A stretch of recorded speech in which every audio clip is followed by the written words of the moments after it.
Hallelujah, good morning. प्रभु के वचनों को मनन करने का एक और बेहतरीन अवसर। स्वरों को झुकाएं, प्रार्थना से शुरू करें। पवित्र पिता, आपका धन्यवाद प्रभु। कई सारे लोग इस समय विभिन्न प्रकार के कार्यों में व्यस्त हैं। कई लोग अभी भी सो रहे हैं, लेकिन आपने आपके वचनों को सुनने का जो अनुग्रह हमें दिया, इसके लिए धन्यवाद।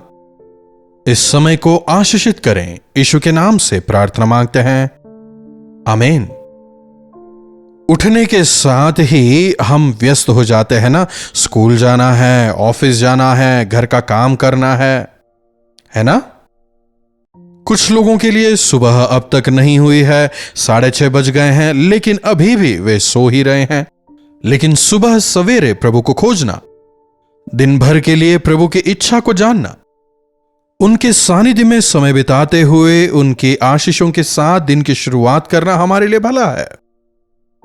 जब हमने उद्धार पा लिया है, हर रोज हम प्रभु के वचनों को सुनते हैं, हर रोज प्रभु के साथ में समय बिताते हैं, तो हमारे जीवनों में बढ़ोतरी होनी चाहिए। छोटे बच्चों को पौष्टिक आहार खिलाते हैं, मां बाप उनका ख्याल करते हैं, उनका लालन पालन करते हैं, उनका ख्याल रखते हैं। फिर एक समय आता है जब वे हमारा ख्याल रखते हैं।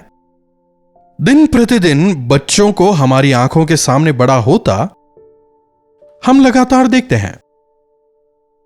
कई बार हमारे बच्चे हमसे भी ज्यादा लंबे हो जाते हैं ना।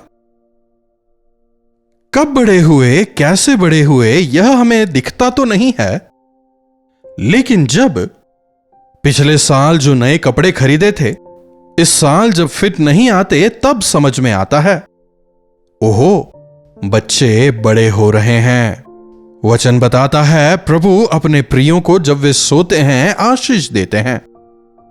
बच्चों को बढ़ता देख मां बाप को काफी खुशी होती है ना।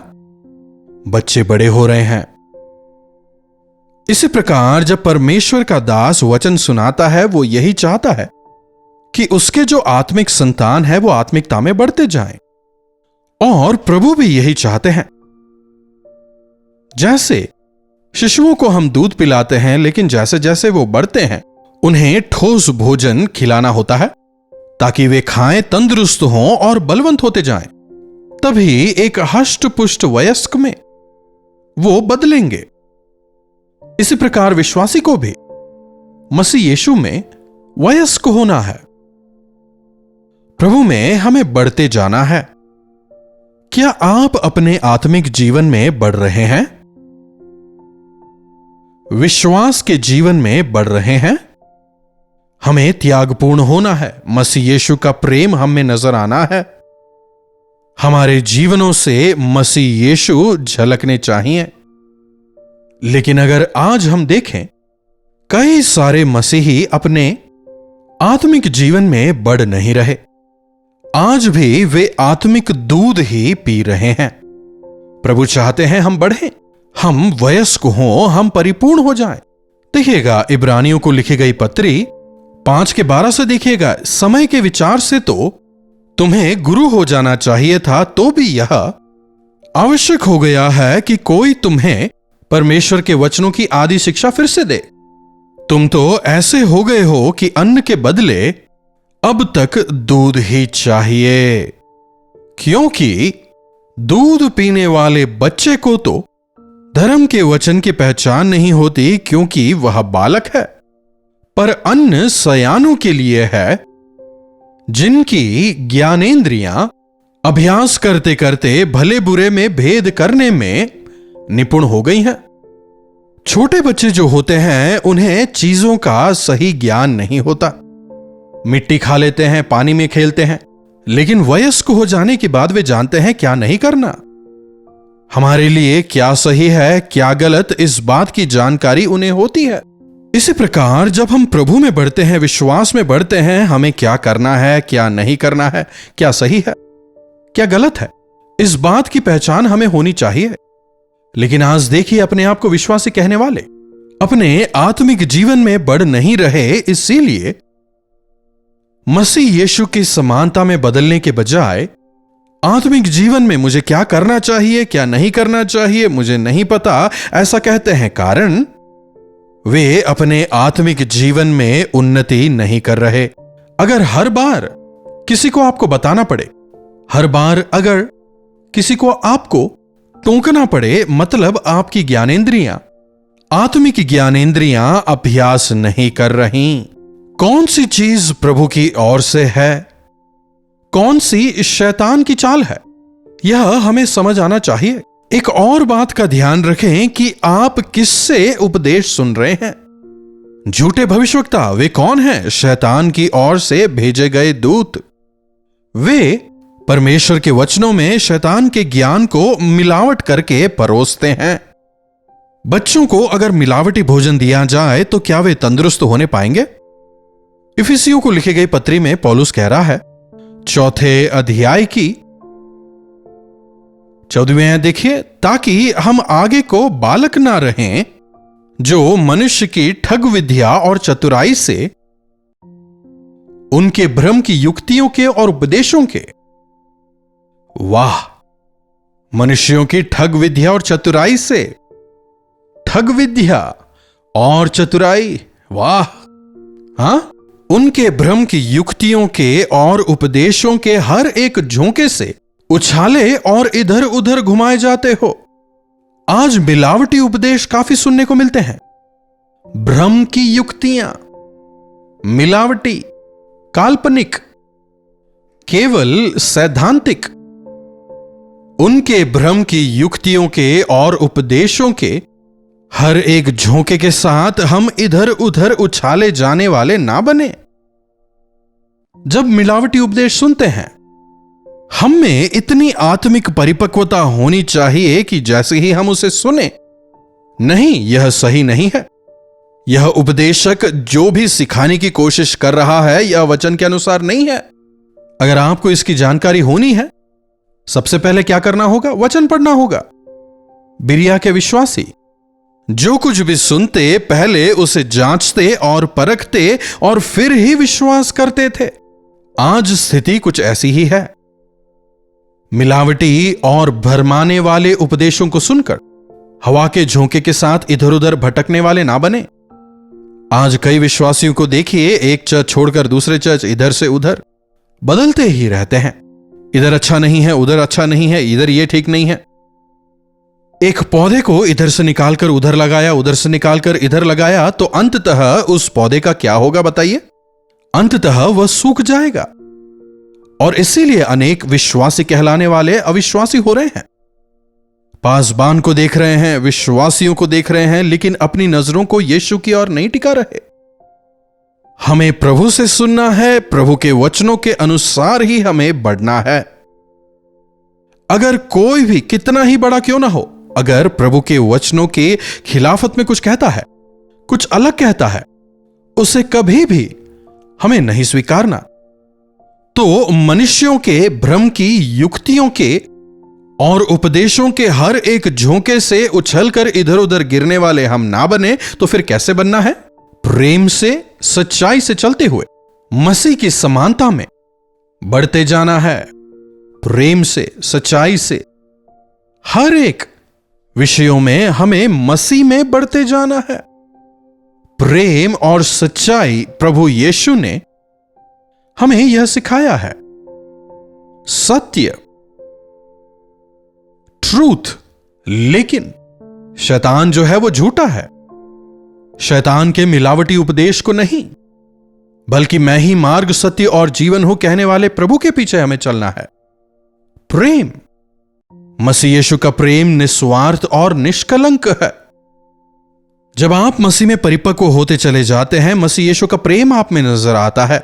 निस्वार्थ प्रेम, पवित्र प्रेम, अगापे प्रेम, त्याग, समर्पण, विनम्रता, सहनशीलता, धैर्य।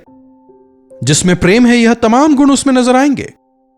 जब आप अपने आप को विश्वासी कहते हैं, क्या आप में यह तमाम गुण नजर आ रहे हैं? मसीह यीशु के समान क्या आप भी सहन करने पाते हैं? क्या आपसे वह प्रेम झलकता है? क्या आप में नम्रता है? क्या दूसरों की बुराइयों को आप भुलाने पाते हैं? उनकी बुराई को क्षमा करने पाते हैं? क्या आप आपके शत्रुओं से प्रेम करने पाते हैं? क्या अपने विरोधियों के लिए भी आप प्रार्थना करने पाते हैं? अगर आप कहते हैं कि नहीं, मैं उन्हें क्षमा नहीं कर सकता, मतलब आप में मसीह का मन नहीं है, नहीं मुझे वो पसंद नहीं है, उसने मेरे साथ ऐसा किया, अगर कहते हैं मतलब आप में मसीह नहीं है। प्रभु यीशु ने पापियों से प्रेम किया, उन्हें क्षमा किया, उनके लिए अपने प्राण तक दे दिए। जैसे जैसे आप आत्मिकता में बढ़ते हैं, मसीह यीशु के गुण आप में नजर आने पाए। कौन से गुण? मसीह यीशु के सारे गुण हमें नजर आने चाहिए। प्रभु यीशु प्रेमी थे, वे सच्चाई से प्रेम करते थे, वे सहनशील थे, विनम्र थे, त्यागपूर्ण थे। हमें भी मसीह की समानता में ढलते चले जाना है। इस संसार में मसीह यीशु ने हमें जीकर दिखाया है कि कैसे हम परमेश्वर पिता को प्रसन्न कर सकते हैं। इस संसार में मुझे किस प्रकार से जीना है, अगर आप में यह सवाल उठता है, यीशु की ओर देखें। मत्ती, मरकुस, लूका, यूहन्ना चारों सुसमाचारों को पढ़ें, आप जानने पाएंगे यीशु किस प्रकार जिए, किस प्रकार उन्होंने मां का सम्मान किया, पापियों से उन्होंने कैसे बातचीत की, वे क्या करते थे, कितनी प्रार्थना करते थे, उनका उद्देश्य क्या था, उनका ध्येय, उनका लक्ष्य क्या था, वो किस प्रकार से उपदेश दिया करते थे। आप सब कुछ समझ पाएंगे और यही परमेश्वर को प्रसन्न करता है। किस प्रकार बिना पाप के मनुष्यों को जीना है उन्होंने सिखाया। पिता, मैं मसीह के समान जीना चाहता हूं। क्या आप ऐसी प्रार्थना करते हैं? प्रभु, आपकी तरह जीने का अनुग्रह मुझे दें। केवल उनके अनुग्रह ही से हम ऐसे जी सकते हैं।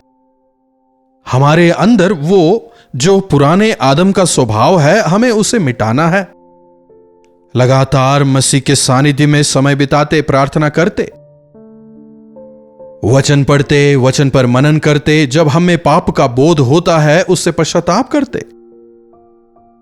जब हम बढ़ते हैं, मसीह की तरह ढलते जाते हैं। प्रेम से, सच्चाई से मसीह की तरह जीवन बिताने की हम कोशिश करते रहें। जिस प्रकार मसीह यीशु इस संसार में जिए, जिस प्रकार उन्होंने पापियों से बातचीत की, जैसे उन्होंने सहन किया, जैसे उन्होंने क्षमा किया, जैसे उन्होंने पिता के साथ में समय बिताया, जिस प्रकार से उन्होंने अपने विरोधियों से भी प्रेम किया, किस तरह हर बुराई और क्लेश को सहनशील होकर कबूला, हमारे जीवनों में भी हमें मसीह यीशु से सीखना है और उनकी उस जीवन शैली को अपनाना है। मसीह यीशु की तरह होने के लिए हर चीज में हम बढ़ते जाएं। प्रेम, आनंद, शांति, क्षमा, सहनशीलता। इंसान भौतिक चीजों को पाने के लिए दिन रात मेहनत करता है जो शाश्वत नहीं है। अगर इस संसार में सबसे महत्वपूर्ण कार्य कोई है तो वो है आत्माओं को प्रभु के लिए जीतना। जब प्रभु अपने शिष्यों को बुलाते हैं, मेरे पीछे आओ, मैं तुम्हें मनुष्यों को पकड़ने वाला मछुआ बनाऊंगा, तब शिष्य अपने सारे कामकाज छोड़कर प्रभु यीशु का अनुकरण करने लगते हैं। अपना घर बार, कामकाज सब कुछ छोड़कर प्रभु के पीछे हो लेते हैं। क्या आज आपके जीवन से मसीह नजर आते हैं? आपके जीवन जीने की शैली से मसीह यीशु प्रतिबिंबित होने पाते हैं? क्यों ना एक बार फिर से आप पवित्र आत्मा को पुकारें, उनसे मदद मांगे कि आपके जरिए मसीह यीशु प्रतिबिंबित हों। वे आपको सामर्थ्य देंगे और आपके जीवन के जरिए प्रभु महिमित होंगे। प्रार्थना। महापवित्र पिता परमेश्वर, प्रभु, मैं अपने जीवन से आपको प्रदर्शित करना चाहता हूं। मैं नहीं बल्कि आप प्रभु मेरे जीवन से नजर आए। मैं घटता चला जाऊं और आप बढ़ते चले जाएं। इस समय जो कोई भी इस प्रकार से प्रार्थना कर रहा है, पवित्र आत्मा आप उन्हें सामर्थ्य दें, उनकी मदद करें कि इस पापी संसार में आपसे नई ऊर्जा और नई सामर्थ्य पाकर मसीह यीशु के गवाह होकर, जीवित पत्री होकर, मसीह के प्रेम को, उनकी सच्चाई को, उनकी सहनशीलता को, विनम्रता को दर्शाते हुए जीवन जीने का अनुग्रह हम सबों को दें। यीशु के नाम से प्रार्थना मांगते हैं, आमीन। अब हमारे पिता परमेश्वर का प्रेम, प्रभु यीशु मसीह का अनुग्रह, पवित्र आत्मा की संगति और सहभागिता हम में से प्रत्येक के साथ आज, कल और सर्वदा बनी रहे, आमीन। प्रभु की स्तुति हो। आप कहां से हमारे साथ जुड़ रहे हैं, लाइव चैट पर आएं और हमें बताएं। आपके बारे में जानकर, आपसे जुड़कर हमें प्रसन्नता होगी। अपने प्रार्थना विषयों को आप 9884907779 पर व्हाट्सएप, वॉइस मैसेज या फिर टेक्स्ट के जरिए भेज सकते हैं। अगर चाहें तो कॉल करके भी आप बात कर सकते हैं। हम आपके लिए प्रार्थना करेंगे, आप भी विश्वास के साथ प्रार्थना करें, प्रभु चमत्कार करेंगे। इन्हीं वचनों के साथ आज मैं आपसे विदा लेना चाहूंगा। प्रभु आप सबों को आशीष दें। कल्वरी दर्शन, ये है प्रेम के दर्शन, यीशु प्रेम के दर्शन। कल्वरी दर्शन, ये है प्रेम के दर्शन, यीशु प्रेम